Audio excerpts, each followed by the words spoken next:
নেশা বাণিজ্যের মধ্য দিয়ে স্বাবলম্বী হয়ে উঠছে রাজ্যের প্রমিলা বাহিনী। রাজ্য সরকার মহিলাদের স্বাবলম্বী করে তুলতে কি প্রচেষ্টায় না চালাচ্ছেন, কিন্তু মহিলারা স্বাবলম্বী হয়ে উঠতে বেছে নিচ্ছে আরো সহজ ও সরল পথ, আর সেই বাণিজ্যের নাম হচ্ছে নেশা বাণিজ্য। এবার এমনই একটি উদাহরণ মিলল আমতলী থানার অন্তর্গত মতিনগর এলাকা থেকে। এই মতিনগর থেকে এর আগেও আমতলী থানার পুলিশ একাধিকবার অভিযান চালিয়ে প্রচুর পরিমাণে নেশা সামগ্রী সহ আগ্নেয়াস্ত্র উদ্ধার করেছিল। আমতলী থানার অন্তর্গত বিশেষ করে ফুলতলির মতিনগর এলাকায় বহুদিন আগে থেকে নেশা বাণিজ্যের রমরমা।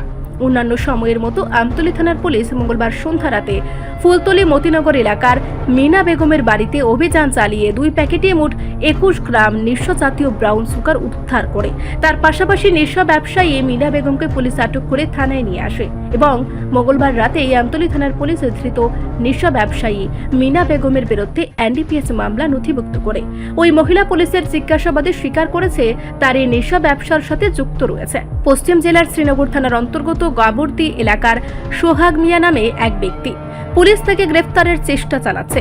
বুধবার মহিলা নেশা কারবারি মিনা বেগমকে পুলিশ রিমান্ড চেয়ে আদালতে প্রেরণ করেছে।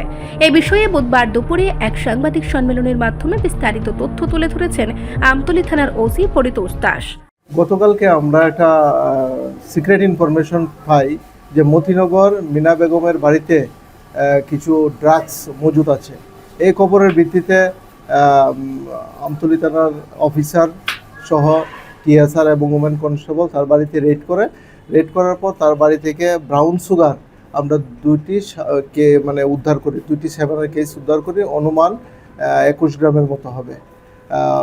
এই ভিত্তিতে আমরা একটা মামলা নিয়েছি, এনডিপিএস অ্যাক্টের একটা মামলা নিয়েছি, যার নাম্বার হলো 76/2025 21B 2529 অফ এনডিপিএস অ্যাক্ট। আজকে মহিলাকে আমরা পুলিশ রিমান্ড চেয়ে আদালতে প্রেরণ করব এবং তার সঙ্গে আরেকজন যুক্ত আছে যে সোহাগ মিয়া, তার বাড়ি গাবর্দি। তারা এই ব্যবসার সঙ্গে জড়িত, অনেকদিন ধরে তারা এই ব্যবসাটা করছে।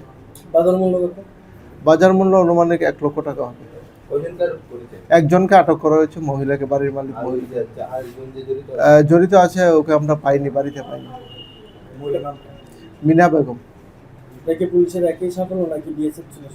না, পুলিশে, আমরা পুলিশে। রিপোর্ট সংবাদ প্রতীক্ষা।